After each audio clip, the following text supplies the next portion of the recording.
Hey, everybody. So there's a lot of talk about self realization and what this is. I think more so to understand self realization, we have to understand what it isn't. Um, so it's an unveiling, it's a piercing through layers of illusion of false identities which we cling to. So to understand what the self is, we really have to look at, firstly, what the self is not. So let's start here with the idea of conditioning. So, conditioning is the sum of inherited patterns, beliefs, emotional responses that we collect over the course of our life. It's the unconscious programming which tells you who you're supposed to be based on your environment, your upbringing, culture. Okay? So you are told what success is, what love should look like, what is deemed acceptable. But this conditioning is not the self, it's simply the software you've been running on autopilot. So the self sits beneath, untouched by this external molding. So consider how you react to something like rejection. You may feel worthless or perhaps angry, but these responses are not your self. They are conditioned reactions based on your past experiences with rejection, maybe rooted in childhood or past traumas or something. So when you realize the reaction is simply conditioning, you begin to see the space between you and the emotion. The self is that space, the observer, the unshaken witness that is not bound to the past or to emotional baggage. So the self is not fleeting feelings either. Feelings are transient by nature.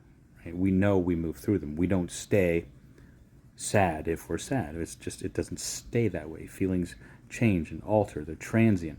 One moment you're happy, the next you're anxious.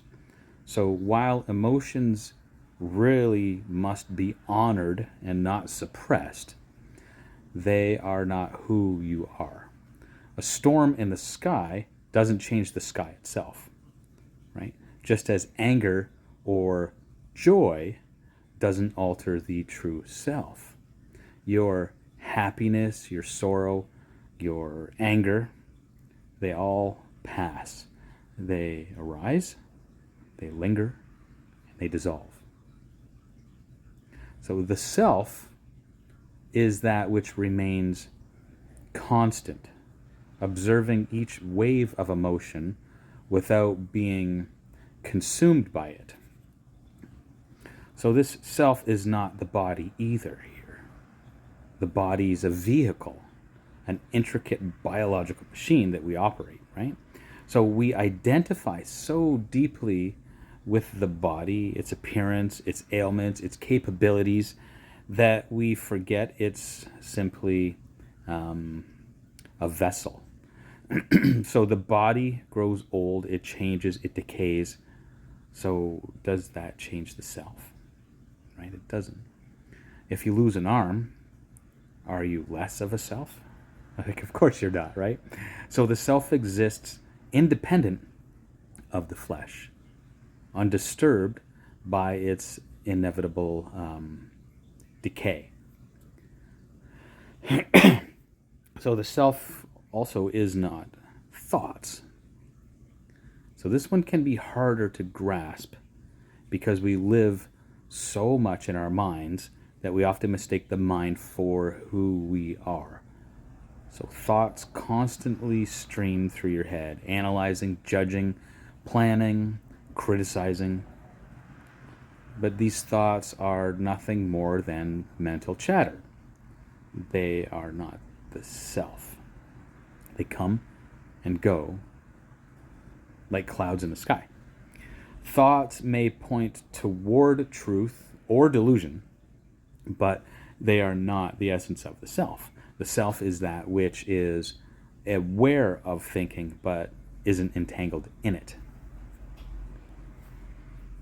So it's not your identity either. Your name, your job, your social role. These are labels. They're temporary markers for the human experience. And society rewards you for identifying with these roles. You're praised for being a good parent, a successful professional, a spiritual seeker. But you are none of these things at the core. These are layers of identity. And the deeper you go, the more you see them as constructs. A surgeon who loses their hands may grieve their role, right? But the self remains intact. The self is not dependent on what you do or the roles that you play. So what is the self? It's that which remains when you strip away all these false layers, when you cease identifying with your thoughts, your emotions, your body, and, and your roles. It's the awareness that witnesses all experience without becoming it. It's the stillness underneath the storm, the eternal presence that it simply is. So the self doesn't need to become something. It's always there, always present, eternally present, waiting for you to just recognize it and remain with it. And when you begin to see what you are not, you create space for the true self, presence, existence to emerge. And it's not that the emotions, thoughts, or body disappear. They remain, but they lose their grip over you. You see them for what they are. And they're fleeting, impermanent, and conditioned. So the self, by contrast, is eternal, unconditioned, and unchanging. I think in this realization lies liberation here.